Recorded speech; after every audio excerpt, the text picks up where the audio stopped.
who are very uncomfortable with this book because it has given a different understanding and explanation of the subject from that to which they are traditionally accustomed.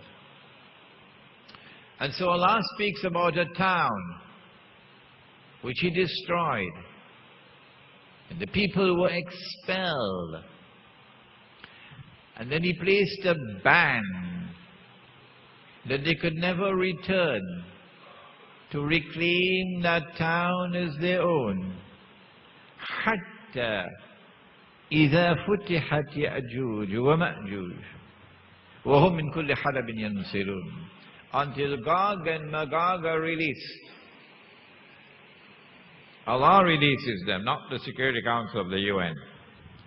Allah releases them. Until Gog and Magog are released. And when they are released, nasl, they procreate, they expand in all directions. Another interpretation, they descend from every height. Both are important. Only when these two things happen, when Gog and Magog are released into the world, and these are human beings from Banu Adam, human beings. But these are human beings who have been endowed by the Creator with an indestructible power. I have created, this is in Sahih Muslim, I have created creatures of mind so powerful that none but I can destroy them. And so when they are released into the world will experience something unique, something never experienced before on the stage of history. A people are going to emerge who will sweep aside everything. Every civilization will be swept aside. And with their indestructible power, they're going to take control of the world. And having taken control of the world, they're going to spread all around the world, procreating themselves. In other words, one global society is going to emerge. And it will be a global society of people who will, listen to the word, replicate the way of life of Gog and Magog. You know the phrase I've coined to describe that global society, don't you? I call it a blue jeans Jamaat. One way of life will take over the world. Which town is this? Which is the key to the understanding of tomorrow, the key to the understanding of the end of history. The last age is taking us somewhere. We want to know where it is. Which town is this? When we study the books of tafsir, the answer is not there. It could not have been there. No one could have answered it, because events had not as yet unfolded in the world. Remember, that ocean of knowledge and this ocean of knowledge must come together. Is there anything in the data which has come from Prophet Muhammad ﷺ by which we could identify that town? We go now to all the ahadith on Gog and Magog to see whether any town has been mentioned that is connected with them. And when we study all the ahadith, all the statements, all the data which has come from the Prophet ﷺ on Gog and Magog, we find only one town mentioned. Only one. and it is Jerusalem. And so, we are not placing our feet on shifting sand when we identify the town as Jerusalem, because we use a methodology which begins by looking at the ahadith. Yes, Jerusalem was destroyed by Allah, and the people of that town were expelled. The Banu Israel, the Jews. I am using the term Banu Israel and Jews synonymously, but later on we'll have to be more careful and more explicit. They were expelled, the Israelites, and for 2,000 years they could not return to reclaim that town as their own. 2,000 years! The strangest event which has occurred in the religious history of mankind is the return of the Jews to Jerusalem to reclaim it as their own, and the restoration of a state of Israel in the Holy Land. This could not have been by accident. No. You do not have an explanation, but we do. Your think tanks cannot explain, but our Quran can explain. How is it possible? Who made it possible?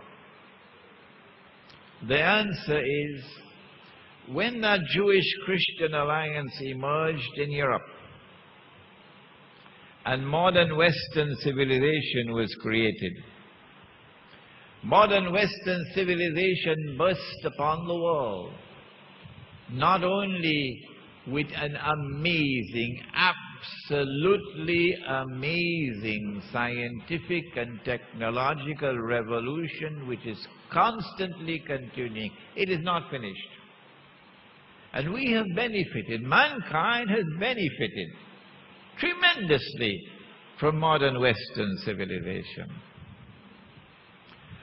But that modern Western civilization emerged in the world with a power which swept aside everything that preceded it. Every civilization that came into the world before was consigned to the museum of history.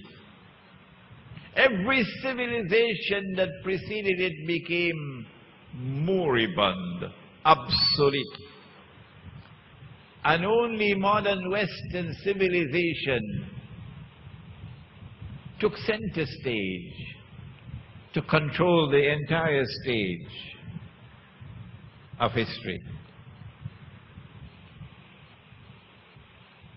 It is modern Western civilization which continued where a pope, and incidentally the popes are all European, huh? You never saw an African pope, did you? And it is the Pope in Rome that plays a crucial role in cementing that Jewish-Christian alliance, remember that? And it's the Pope in Rome who launched the Crusades, don't you remember?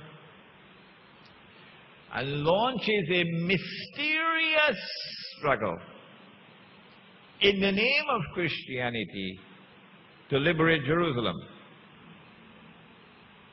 But wait a minute. Let me scratch my beard. If this is a Christian crusade, how come the only Christians engaged in the crusades a European? How come Africans are not in it? How come the Byzantine Christian Empire is not a part of the Crusades? How come when European crusaders passed through Byzantium, they fought and killed their own Christian brothers? How come? How come no other Christians in the world have this obsession to liberate Jerusalem? Why only Europe? That Europe, which is destined to become a Jewish-Christian alliance. We say it was not a Christian crusade. We say it's a European crusade. And they continued their struggle for 1,000 years. Until eventually the Jewish-Christian alliance emerges. And modern Western civilization finally succeeds in 1917 in liberating Jerusalem. And then in 1948, in creating the State of Israel. 2,000 years have passed. This could not have happened by accident. The Quran is explaining. This is the Gog and Magog world order which has done it. It is the Gog and Magog world order which liberated Jerusalem. It is the Gog and Magog world order which brought the Jews back to Jerusalem to reclaim it as their own. It is the Gog and Magog world order which restored a state of Israel in the Holy Land. Using this verse of the Quran. And now finally, well, why is Gog and Magog doing this? What is their agenda? But you know the answer already. That Gog and Magog are working together with Dajjal, the false Messiah, the Antichrist. Allah subhanahu wa ta'ala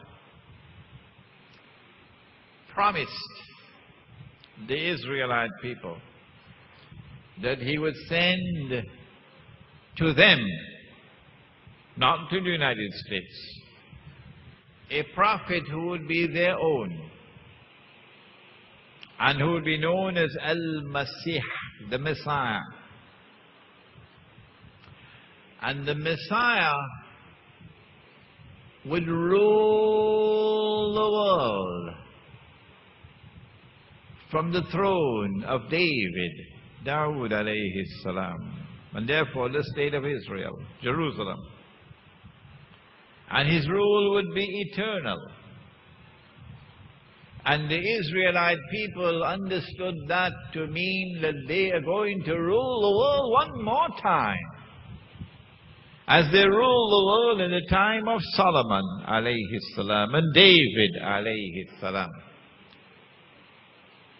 And so the golden age is going to come back one more time. We're going to rule the world. We'll establish our political rule over the world. We'll establish our economic rule over the world, and hence the slave woman. The slave woman. We're going to establish our total, complete dictatorship over the world. And when we do that, history will repeat itself. That's the way they understood it. And so the Messiah is going to come. And when he comes, he's going to rule the world from Jerusalem